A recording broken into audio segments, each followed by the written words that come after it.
برائے مہربانی ڈاکٹر سعید مکی کے چینل کو سبسکرائب کریں اور بیل آئیکن پہ کلک کریں۔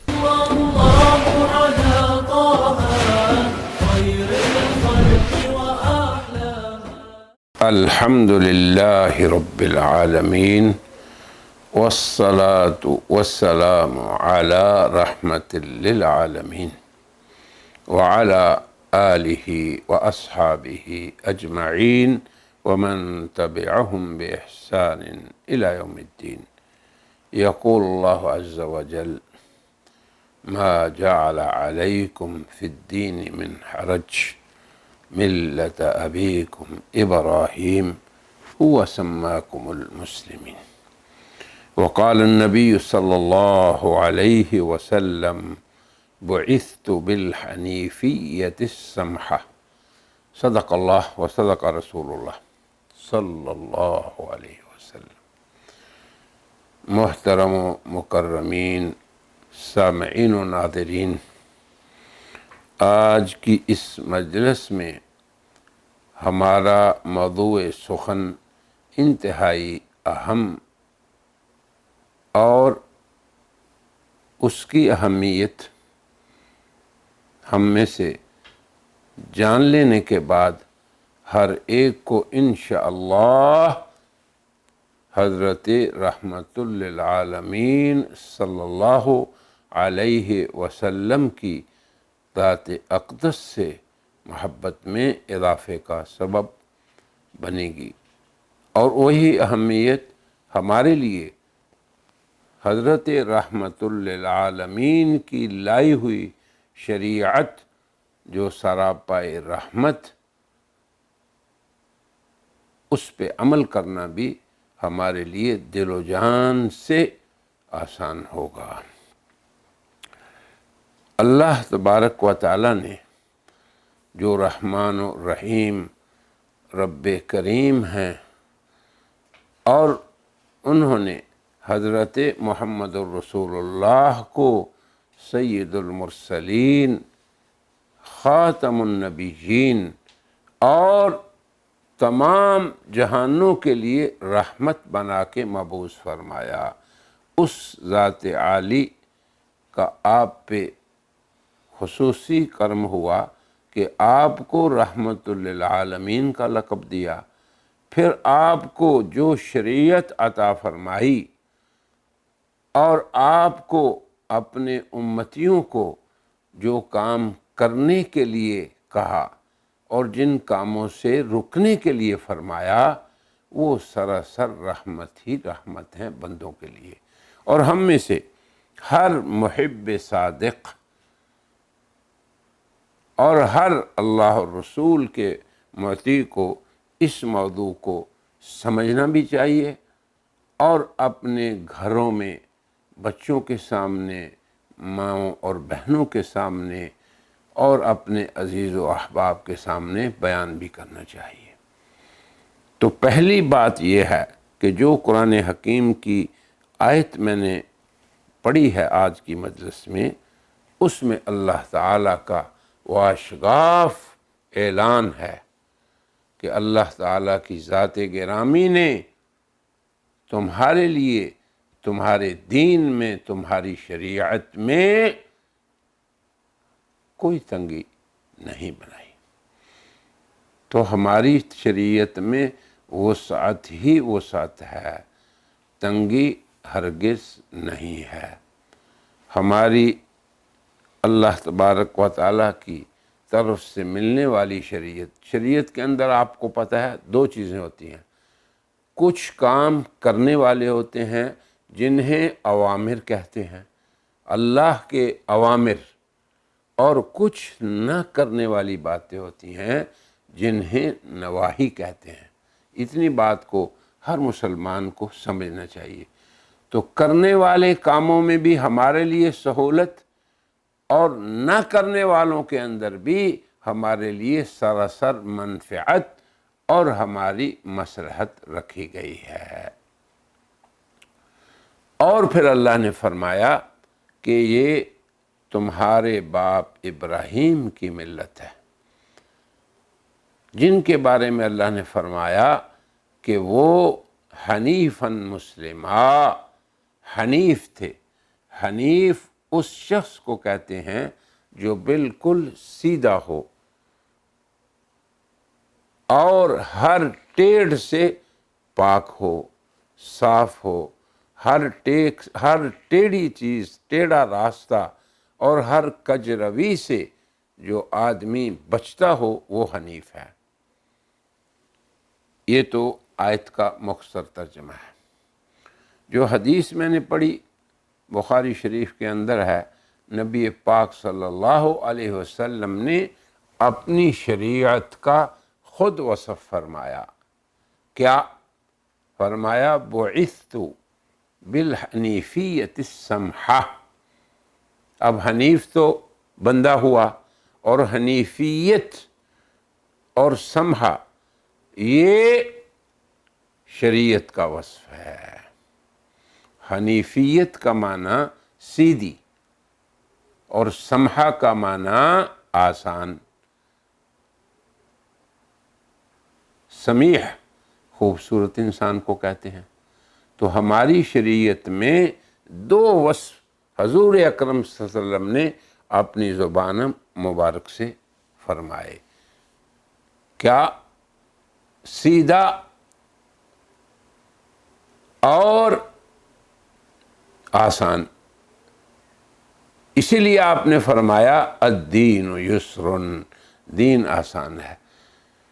میرے محترمین برادران اور میرے بھائیوں بہنوں اور عزیزان بچوں، اگر ہم شریعت کے اس حسن کے جانب میں تھوڑا سا غور کر لیں تو کتنی محبت سے ہم اپنے آقا انعامدار سید المرسلین خاتم النبیین حضرت رحمت للعالمین کی شریعت سے پیار کریں گے، محبت کریں گے، اس کو اپنے ملکوں میں نافذ کریں گے، اس کو اپنے گھروں میں عمل میں لائیں گے، اور ہر آدمی ہم میں سے اپنے بدن پر شریعت کو نافذ کرے گا۔ تو پہلی جو ہمارے اندر کمزوری ہے وہ ہم شریعت کے حسن کو نہیں جانتے، شریعت کے سیدھا پن کو نہیں جانتے، شریعت کے اندر جو کچھ اللہ نے حسن رکھا ہے، سمحہ، حسین شریعت ہے ہماری، سادی شریعت ہے، سیدھی شریعت ہے اور آسان ہے۔ تو یہ جناب رسول اللہ صلی اللہ علیہ وسلم کا بیان ہے۔ تو شریعت کے اندر دیکھیں کچھ باتیں ہوتی ہیں ماننے والی، قبول کرنے والی، دل سے اعتقاد رکھنے والی، انہیں عقیدہ کہتے ہیں۔ اب آپ دیکھیں، غور کریں، کتنا ہی خوبصورت عقیدے کا باب ہے کہ ایک بندہ جو ہر حالت میں محتاج ہے ایک عظیم ہستی کا، اور وہ ہستی قادر مطلق کارساز۔ اللہ نے ہمیں یہ تصور دیا کہ اے میرے بندو، میری محبت، میرا قرب اور میری رحمت کو دیکھو، اقرب الیہ من حبل الورید۔ کتنا خوبصورت عقیدہ ہے ایک بندے کے لیے۔ ضعیف مخلوق ہیں ہم اپنے نفع کے مالک، نہ نقصان کے، نہ مرض ہو جائے تو صحت لا سکتے ہیں، اگر ہمیں نیند نہ آئے تو نیند بھی ہم اپنے اوپر نہیں مسلط کر سکتے، کوئی اگر ذہنی پریشانی ہو تو اس کی کوئی دوا نہیں، مگر اللہ کی ذات گرامی وہ ہے کہ جن کو ہم یاد کریں تو تطمئن القلوب۔ اب دیکھیں، میں عقیدے کے جانب کو تھوڑا سا بیان کر رہا ہوں۔ تو اتنا خوبصورت عقیدہ کہ آپ اپنے معبود قادر مطلق رب، جس کے قبضہ قدرت میں ہماری جان ہے، ہماری عزت ہے، ہماری ذلت ہے، ہماری زندگی ہے، ہماری حیات اور موت اس کے قبضے میں ہے، ہمارے جتنے نقصان پہنچنے والے ہیں وہ بھی اس کی قدرت میں ہیں، اور جتنے نفع ہمیں پہنچنے ہیں اس زندگی میں، آخرت کی زندگی میں۔ اب یہ تصور کریں کہ کتنا ہی خوبصورت عقیدہ جناب رحمت للعالمین نے ہمیں عطا فرمایا، اور کتنا سیدھا ہے۔ اور پھر اس اللہ سے جو اس کائنات ہستی کا رب العالمین، خالق بھی ہے، مالک بھی ہے، نگران بھی ہے، نگہبان بھی ہے اس دنیا میں، پھر مالک یوم الدین بھی ہے، ہمیشہ ہمیشہ کی جو زندگی ہے، جسے یوم الدین سے شروع ہو رہی ہے جو زندگی، اس کا بھی وہ مالک ہے۔ اب آپ دیکھیں کہ اس سے تعلق قائم کرنا کتنا ہی آسان ہے۔ بندے کا اللہ سے تعلق قائم کرنے کے لیے، بلکہ کیسا تعلق؟ اب آپ دیکھیں کہ اسلام کے اندر سب سے پہلا واجب نماز ہے، اقامت صلاۃ ہے۔ غور تو ذرا کیجئے کہ آدمی، بندہ اپنے جسم کو صاف کرتا ہے۔ دیکھیں، جسم کی صفائی بذات خود ایک نعمت ہے، بذات خود ایک رحمت ہے۔ اس جسم کو، اس جسد کو ظاہری صفائی کی ضرورت ہوتی ہے، اور نماز جو اولین واجب رسول اللہ صلی اللہ علیہ وسلم لے کے آئے اپنی شریعت میں، اس کے لیے نماز میں جسم کی صفائی شرط۔ لباس جو انسان زیب تن کرتا ہے، اس کی طہارت شرط۔ اندازہ کرتے جائیں۔ اور اسی طرح اللہ تعالیٰ نے یہ نہیں کہا ہمیں کہ 24 گھنٹے تم میرے سامنے سجدے میں رہو، نہیں۔ انسان جب ماں کے پیٹ میں ہوتا ہے تو اس کی روزی کا بندوبست وہی رب العالمین کرتا ہے۔ جب دنیا میں آتا ہے تو کئی برس تک وہ بلا کسی شرعی تکلیف کے، یہ بھی غور کریں، اللہ تعالیٰ نے نابالغ انسان کو کسی شرعی حکم کا مکلف نہیں بنایا، نہ نماز، نہ روزہ، نہ حج، نہ زکوٰۃ۔ ذرا سوچے تو صحیح، رات دن ہم اس کی نعمتوں کو استعمال کرتے ہیں۔ پیدا ہونے سے پہلے ماں کے پیٹ میں ہیں، تب بھی اسی کی نعمتیں۔ دنیا میں آئے تو اندازہ کریں کہ کتنا بڑا اللہ نے اس کارخانے کو سجا دیا ہمارے لیے۔ پھر اس پہ بھی بات کریں تو بڑی لمبی بات ہو جائے گی۔ میں جو بات کہنا چاہتا ہوں وہ یہ ہے کہ کئی سال تک انسان جب تک بالغ نہیں ہوتا کسی شرعی حکم کا مکلف نہیں۔ سوچیں، شریعت کی سہولت کو سوچیں، شریعت کی آسانی کو سوچیں، اور پھر جس بات کا حکم دیا وہ کتنا سیدھا ہے۔ اندازہ کریں کہ اے بندو، هو اللہ احد، تمہارا اللہ ایک اکیلا۔ اب آپ دیکھیں کہ اگر کئی الہوں کو انسان کو خوش کرنا پڑتا جیسے کہ مشرکین کرتے تھے، تو اللہ فرماتے ہیں کہ بتاؤ بھلا ایک کو خوش کرنا، ایک کے لیے خالص ہو جانا، یہ بہتر ہے یا کئی کے لیے؟ اور ایک بھی کون؟ علی کل شیء قدیر، جس کی قدرت کے اندر پوری دنیا کا نظام ہے۔ ذرا یہ سوچتے رہیں تھوڑا تھوڑا کہ اس اللہ کے سامنے پکارنا کوئی مشکل کام نہیں۔ وہ کہہ رہا ہے کہ میں تمہاری شاہ رگ کے قریب ہوں۔ تو عقیدے کے باب میں جتنی چیزیں بھی ہیں اللہ کی ذات سے تعلق رکھتی ہیں، اللہ کے فرشتوں سے تعلق رکھتی ہیں۔ اب آپ دیکھیں، ایک انسان کی حفاظت کے لیے، خدمت کے لیے، اس کو دنیا کے جنات و انس کے شرور سے حفاظت کے لیے کتنا فرشتوں کا نظام ہے۔ تو ایمانیات میں فرشتوں کو ماننا ہے، اللہ کی کتابوں کو جو سراسر نور اور ہدایت کا سرچشمہ ہے۔ قد جاءکم من اللہ نور وکتاب مبین، انزلنا الیکم نورا مبینا۔ اب کتابوں پہ ایمان، اندازہ کریں، اور یہ ماننا زبان سے نہیں، ہاتھ سے نہیں، جسم سے نہیں، آنکھ کان ناک سے نہیں، پاؤں سے نہیں، دل سے۔ اندازہ کر لیں اندر کی صفائی، اندر کا نور، اندر کی طہارت کس قدر انسان کو سکون بخشتی ہے۔ جب آپ کہتے ہیں اللہ، اللہ کو آپ نے پکارا تو اللہ کی طرف سے فوراً پکار آتی ہے کہ میرے بندے، اللہ تیرا تم سے پوچھتا ہے کیا چاہیے۔ اب آپ دیکھیں نماز، ذرا اب آپ، یعنی میں عقائد کی تھوڑی سی بات کر رہا تھا، اللہ پہ، فرشتوں پہ، پھر یہ بھی ہے کہ انسان اس دنیا میں آئے تو یہ دنیا فانی ہے، ختم ہونے والی ہے، اس کے سامنے ہر روز لوگ جا رہے ہیں، نہ اپنی مرضی سے کوئی آتا ہے نہ ہی اپنی مرضی سے کوئی جاتا ہے۔ تو اب یہ تھوڑی سی زندگی چند سال کی، اور جب تک آپ نابالغ ہیں کسی شرعی حکم کا بھی پابند نہیں، یہ دین کی یسر اور آسانی ہے۔ پھر اللہ نے یوم آخرت کا نقشہ ہمارے سامنے کھینچے رکھا۔ یوم آخرت کا تصور اتنا عظیم، مؤثر ترین انسان کے اندر ایک داعیہ ہے کہ ایمان بالآخرت کو اللہ نے جو شروع میں قرآن میں ذکر کیا، اس پہ حضرت مفتی محمد شفیع صاحب نے معارف القرآن میں لکھا ہے کہ یہ بہترین انسان کی اجتماعی اور انفرادی زندگی کی اصلاح کے لیے ہے۔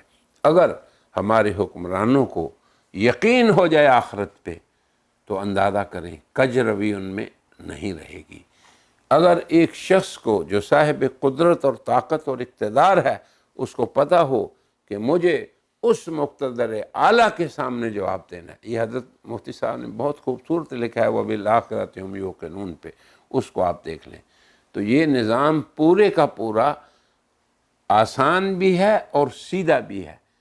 یہ دو وصف جو ہیں ہماری شریعت کے ہیں جو سراپائے رحمتی رحمت اور سراسر رحمت ہیں۔ اور اسی طرح انسان کو جب اس ظاہری اور جو نظر اسے آ رہا ہے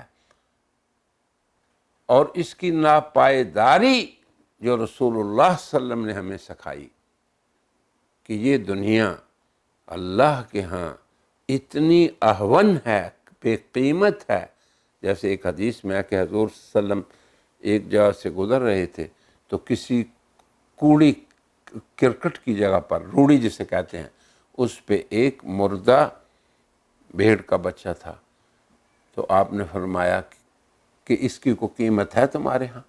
کون ہے جو اسے خریدے گا؟ تو حضور صلی اللہ علیہ وسلم نے فرمایا کہ یا رسول اللہ، اس کی بے وقتی کی وجہ سے تو اس کے مالکوں نے اس کو پھینک رکھا ہے کہ مرنے کے بعد۔ تو آپ نے فرمایا کہ اللہ کی ذات کے ہاں اس کی نظر میں یہ دنیا اس سے بھی اہون ہے۔ دیکھیں کیسے ہمارے اندر کو کرید کے اس ایمان نے ہمارے اندر نور اور روشنی پیدا کی، اور اس کے بعد پھر ایمان کی حلاوت آتی ہے۔ ایمان کی حلاوت ایسی چیز ہے کہ جس سے بندے کے لیے پوری شریعت پہ عمل کرنا آسان ہو جاتا ہے۔ تو جناب رسول اللہ صلی اللہ علیہ وسلم جو شریعت لے کے آئے، اس کے عقائد کے نظام کو دیکھیں، پھر اس کے بعد عبادات کو دیکھیں کہ نماز کا نظام جو اول الواجبات ہے ہم پہ، اور جس کے بارے میں حضور نے فرمایا مروا اولادکم بالصلاۃ وہم ابناء سبع، اپنے بچوں کو عادی بناؤ، حکم دو انہیں نماز کا کہ وہ 7 سال کے ہوں۔ پھر آگے فرمایا وَاضْرِبُوهُمْ عَلَيْهَا وَهُمْ أَبْنَاءُ 10 10 سال کے ہو جائیں تو پھر ان کو اس پہ سزا دو۔ یعنی یہ تربیت کی بات ہے، ورنہ بلوغ تک آپ کو پتہ ہے کہ مسلمان بچہ کسی شرعی احکام کا مکلف نہیں ہے۔ یہ دین کی آسانی دیکھیں اور تربیت دیکھیں رسول اللہ صلی اللہ علیہ وسلم کیسے فرما رہے ہیں۔ تو اب نماز کا تھوڑا سا یہ بھی تصور دیکھیں کہ ہمارے جسم کو جیسے وہ پاک کر رہی ہے، ہمارے کپڑوں کو پاک کر رہی ہے، اور ہمارے قبلوں کو درست کر رہی ہے۔ ہم اس تصور سے، اس بیت اللہ شریف سے جہاں سے میں آپ سے مخاطب ہوں، ہم پوری دنیا کے مسلمان اس ایک جہت میں جہت کی طرف منہ کر کے کھڑے ہوتے ہیں۔ اب دیکھیں اس اکائی میں اور اس دنیا اور اس توجہ الی القبلہ میں اور قبلے کی طرف چاروں طرف سے مسلمانوں کے رخ کرنے میں دیکھیں کیسی وحدت ہے امت کے اندر، ایسا بہترین دین، اور ہر چیز کے اندر حکمتیں اور فوائد، مصلحتیں اور منافع۔ پھر آگے دیکھیں، جب آپ کلمہ بولتے ہیں اللہ کی حمد و ثنا کے بعد اور کہتے ہیں الحمدللہ رب العالمین، اب آپ یہ الفاظ بولتے ہیں کہ آپ اپنے اس خالق کو جو آپ کی شارک سے بھی زیادہ قریب ہے، خود اسے سنا رہے ہیں اس کی حمد و ثنا۔ یہ تصور ہے نماز کا۔ پھر آگے اس کی اور ہم ثنا کرتے ہیں الرحمن الرحیم، کہ تو رحمان ہے رحیم ہے۔ پھر آگے اور اس کی وصف کو بیان کرتے ہوئے کہتے ہیں مالک یوم الدین، کہ تو بدلے کے دن کا، یوم الدین کا مالک ہے۔ اور آگے پھر کیا ہوتا ہے؟ اب آپ دیکھیں، جیسے ایک آدمی دنیا میں کسی بڑے کے پاس جا کے اس کا اچھا وصف بیان کر کے پھر اپنا مقصود بیان کرتا ہے، تو آپ جب نماز کے لیے صاف ستھرے ہو کر قبلہ رو ہو کر کھڑے ہوتے ہیں اللہ اکبر تکبیر تحریمہ کے بعد، تو تمام مخلوقات سے کٹ کر خالق کے ساتھ جڑ گئے۔ یہ ہے نماز کا تصور۔ اور کیا کہا آپ نے؟ سبحانک اللہم، اس کی ثنا کی۔ پھر آگے الحمدللہ رب العالمین، آگے اس کا وصف کیا الرحمن الرحیم مالک یوم الدین۔ اب آپ دیکھیں، اب بندے کے اندر اتنی قوت ایمانی پیدا ہو گئی اور اس کے دل کے اندر اتنا حضور پیدا ہو گیا کہ اب وہ مخاطب ہوتا ہے خود اور کہتا ہے اپنے رب کو ایاک نعبد، خالص تیری ہی ہم عبادت کرتے ہیں۔ اب اس خطاب کی لذت کو سمجھیں اور اس خطاب کے لفظوں کو سمجھیں کہ ایک نمازی خود احکم الحاکمین، ملک الملوک اور قادر مطلق سے مخاطب ہے۔ یہ ذریعہ ہے نماز اللہ سے مخاطبت کا۔ تو میں صرف یہ بتا رہا تھا کہ جناب رسول اللہ صلی اللہ علیہ وسلم ہمارے لیے جو شریعت لائے اس میں سراسر ہدایت، سراپائے رحمت اور آسانیاں ہی آسانیاں۔ اب آپ دیکھیں کہ آپ نے کوئی بہت بڑا کام نہیں کیا، آپ نے صاف لباس پہن کے جسم کو صاف کر کے قبلہ رخ ہو کے جب اللہ کی کبریائی کا یہ کلمہ بولا اللہ اکبر، تو گویا آپ پوری دنیا سے کٹ کے اپنے رب کے ساتھ مخاطب ہیں۔ تو یہ تصور جو ہے کتنا عظیم تصور ہے، کتنی راحت والا یہ تصور ہے، یہ یقین و ایمان کتنا پرسکون ہے اور کتنا زیادہ بندے کو اندر سے اور باہر سے تزکیہ، طہارت اور سکون عطا کرتا ہے۔ تو ابھی میں نے تھوڑا سا شریعت کے عقائد کے پہلو پہ بات کی اور پھر عبادات میں سے ابھی نماز کے بارے میں تھوڑا سا میں نے ذکر کیا۔ تو اسی طرح ہم جب اپنے رب کے سامنے مناجات چاہتے ہیں، اپنی حاجات پیش کرنا چاہتے ہیں، اور سب سے پہلے اللہ کے سامنے یہی پیش کرتے ہیں اہدنا الصراط المستقیم، کہ ہمیں صراط مستقیم پہ رکھنا۔ اب ایک مزدور وہ بھی صراط مستقیم مانگ رہا ہے، ایک عالم وہ بھی صراط مستقیم مانگ رہا ہے، ایک کارخانہ دار وہ بھی صراط مستقیم مانگ رہا ہے، ایک وزیر، امیر، مشیر، صدر مملکت وہ بھی اہدنا الصراط المستقیم مانگ رہا ہے۔ تو یہ دیکھو کتنا خوبصورت امت کو تصور دیا جا رہا ہے کہ تم میں سے ہر ایک اپنی اپنی ذمہ داری کو ادا کرے تو یہی تمہارے لیے صراط مستقیم ہے۔ اب میری گزارش ہے میرے برادران اسلام، میرے بھائیوں اور بہنوں، ذرا سمجھیں اسلام کے اس عظیم الشان نظام عبادت کو جس نے ایک حقیر فقیر عاجز انسان کو قادر مطلق رب سے جوڑ دیا کہ وہ اس سے گفتگو کر رہا ہے۔